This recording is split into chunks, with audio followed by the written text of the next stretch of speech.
Chers amis, bonjour. Je suis contente de pouvoir vous retrouver pour notre étude de Viens et suis-moi de la semaine. Étude qui se situe dans la section 45 des Doctrines et Alliances. Avant de me lancer dans l'étude des versets de cette section, j'aimerais vous faire penser à une alarme, à un réveil que vous pourriez avoir chez vous et que vous utilisez régulièrement pour pouvoir vous réveiller le matin ou pour pouvoir vous rappeler un événement important que vous pouvez avoir dans la journée. Et je vous demande de remonter dans vos souvenirs et de vous rappeler d'un moment ou d'une opportunité ou d'un événement que vous avez pu rater parce que soit vous avez oublié de régler votre alarme, soit cette alarme n'a pas fonctionné et ne vous a pas réveillé ou prévenu en temps et en heure pour que vous puissiez participer à cet événement. Pourquoi je vous parle de cette petite anecdote? Eh bien, tout simplement parce que la section 45 des Doctrines et Alliances nous fait part d'un événement bien particulier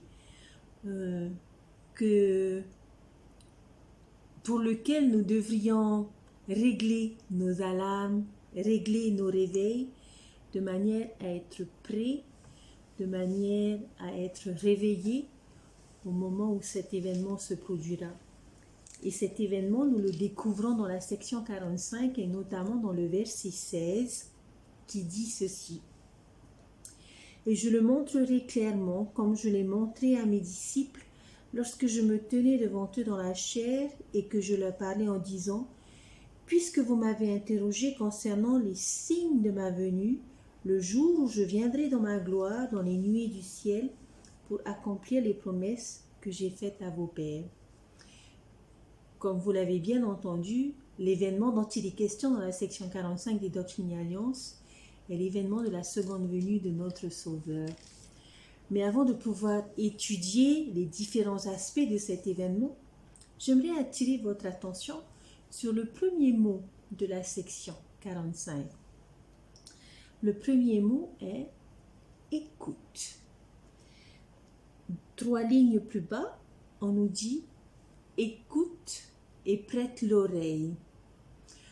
Vous avez dû reconnaître éventuellement le nom de ma chaîne YouTube parce que j'ai utilisé cette même expression pour donner un nom à ma chaîne YouTube parce que j'estime que ce sont des mots qui sont peut-être petits et simples mais qui ont une portée éternelle et une importance pour nous, pour chacun d'entre nous dans notre vie. Et le Seigneur, dans cette révélation, notamment dans les premiers 16 versets de la section 45,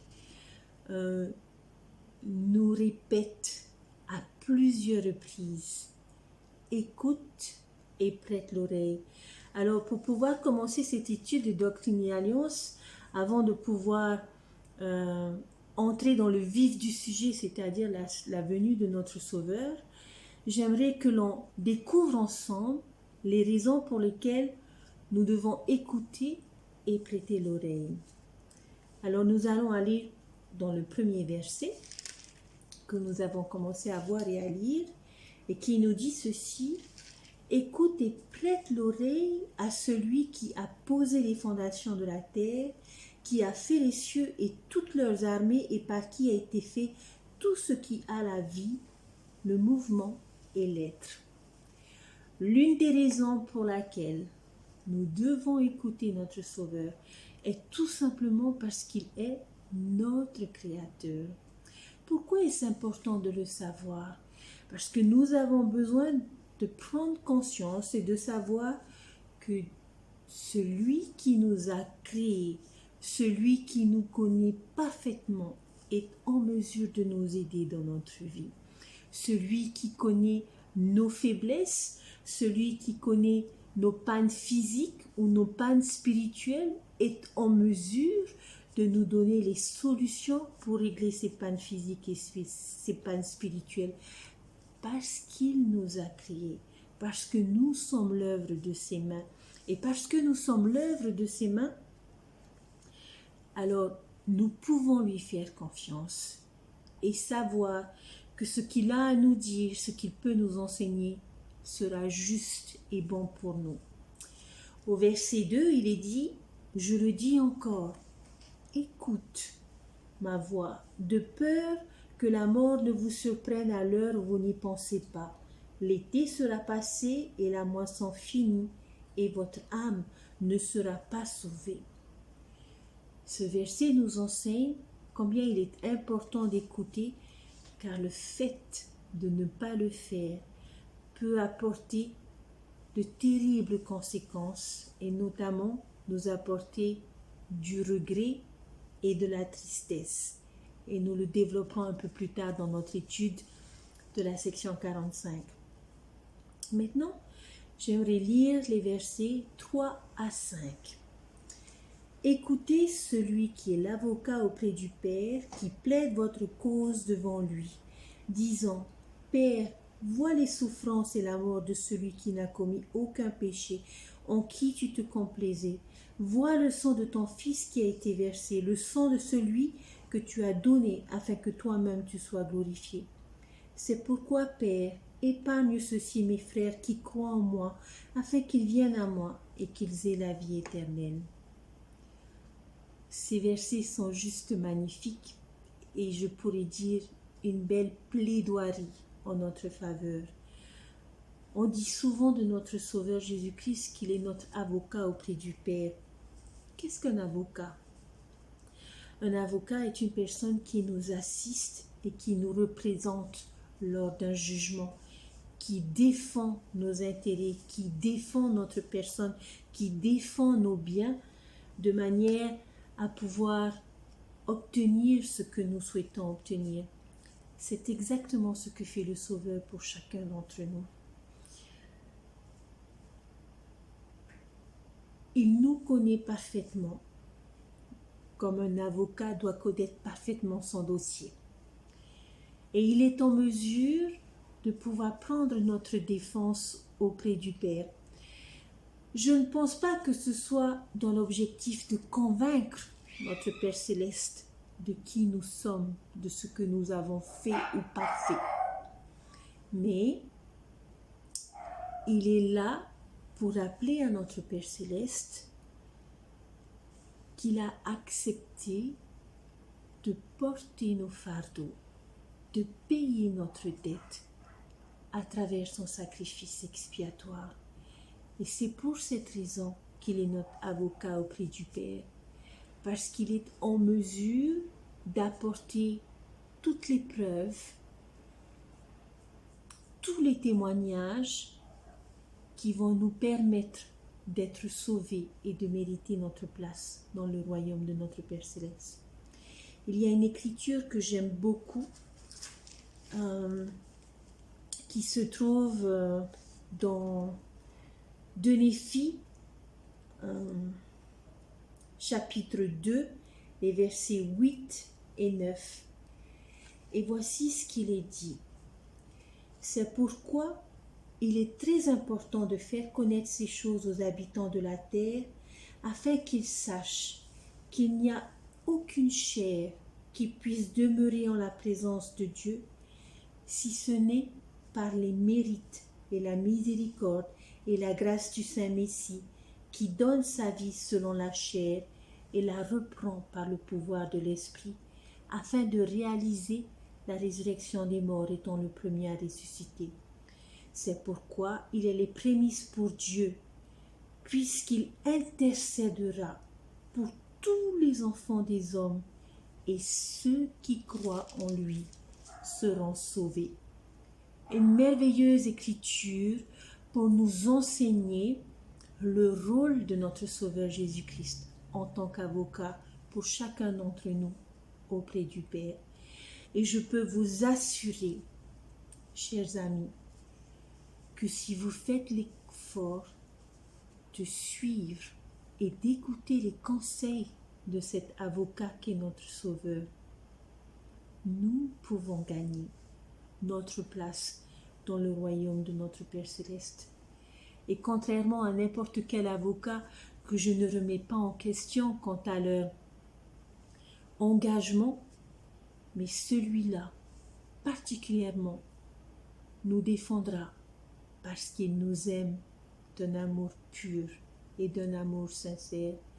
Alors n'est-ce pas là une raison suffisante pour pouvoir écouter ce qu'il a à nous dire, ce qu'il a à nous enseigner, ce qu'il a à nous conseiller pour pouvoir connaître le bonheur dans cette vie et pour l'éternité. Voilà une belle raison parmi tant d'autres que nous avons d'écouter notre Sauveur Jésus-Christ. Toujours dans la section 45 des Doctrines et Alliances, dans le verset 7, il est dit « Car en vérité, je vous dis que je suis l'alpha et l'oméga, le commencement et la fin, la lumière et la vie du monde, une lumière qui brille dans les ténèbres, et les ténèbres ne la comprennent pas. » À nouveau, pourquoi devons-nous l'écouter? Parce qu'il est l'alpha et l'oméga, parce qu'il est le commencement et parce qu'il est la fin. Au verset 8 et 9, ces versets nous enseignent que le fait d'écouter notre Sauveur Jésus-Christ nous apportera de grandes bénédictions et éclairera notre vie. Dans les versets 10 et 11, il nous demande de l'écouter parce que c'est ce qu'il y a de mieux à faire. Et il tente par la persuasion de nous convaincre que les meilleurs choix que nous puissions faire dans notre vie, c'est sous les inspirations de son esprit. C'est en suivant les recommandations qu'il a à nous faire, c'est en l'écoutant. Dans les versets 11 à 14, il nous demande d'écouter le Dieu d'Enoch. Nous connaissons tous le prophète Enoch qui a enseigné son peuple à garder et à suivre les commandements de Dieu et qui a fait en sorte que Sion soit d'un seul cœur et d'un seul esprit. Lorsque vous voyez l'impact qu'a eu ce prophète sur ce peuple, au point que ce peuple a été retiré de la terre à cause de la vie juste qu'il vivait, nous pouvons imaginer les bénédictions que nous pouvons recevoir lorsque nous sommes disposés à écouter et à suivre les recommandations et les enseignements de notre Sauveur Jésus-Christ. Dans les derniers versets, les versets 15 à 16, ces versets nous rappellent encore une fois l'importance d'écouter notre Sauveur. J'aimerais attirer votre attention, chers amis, sur ces 16 versets. Pourquoi est-ce que d'après vous, il a fallu 16 versets pour que le Sauveur nous dise et redise toujours la même chose? Écoute, prête l'oreille. Ces 16 versets peuvent montrer l'importance de devoir le faire dans notre vie. Mais je crois surtout que ces versets sont une supplication de notre Sauveur. Si nous n'avons pas compris au premier verset, peut-être que nous le comprendrons au deuxième, peut-être que nous le comprendrons au troisième, ou au quatrième ou au cinquième. Mais en tout cas, nous avons 16 versets. Et j'espère qu'au bout de ces 16 versets, nous aurons enfin compris l'importance qu'il y a d'écouter notre Sauveur. Et non seulement nous avons 16 versets, mais nous avons un prophète et apôtre qui nous enseigne la même importance, la même chose. Écouter notre Sauveur Jésus-Christ et le suivre, le rechercher dans notre vie, de manière à pouvoir connaître le bonheur, de manière à pouvoir trouver les solutions à nos soucis, de manière à pouvoir surmonter nos difficultés et les tempêtes de la vie. Alors, pourquoi devrais-je l'écouter? Imaginez le Sauveur nous dire « Écoute-moi, parce que je suis ton Créateur, parce que je t'aime, parce que les bénédictions sont grandes, parce que tu trouveras ta place, parce que je tiens mes promesses. Chers amis, j'espère sincèrement aujourd'hui vous avoir convaincu d'écouter et de prêter l'oreille aux paroles du Sauveur. Et si ce n'est pas le cas, je vous invite à relire ces versets. Mais avant de le faire, à prier le Seigneur pour qu'il puisse vous faire comprendre le message qu'il veut vous faire parvenir personnellement et individuellement. Et c'est ce que j'ai appris dans mon étude des Doctrines et Alliances à la section 45, que ce que notre prophète président Russell Nelson nous a demandé de faire, le Seigneur lui-même l'a révélé et a rappelé l'importance du fait de l'écouter et de prêter l'oreille à sa parole et à ses enseignements. Je m'arrêterai là aujourd'hui dans mon étude de la section 45, mais il y aura une suite, ne vous inquiétez pas. Mais je voudrais, chers amis, que vous fassiez l'effort de vous plonger dans les Écritures, d'apprendre les choses par vous-même et qu'ensemble nous puissions être édifiés. Et dans votre méditation et votre étude de la section 45, jusqu'à notre prochaine vidéo, je vous invite dans les versets suivants à rechercher les 3 questions que nous nous posons lorsque nous parlons de la seconde venue du Sauveur.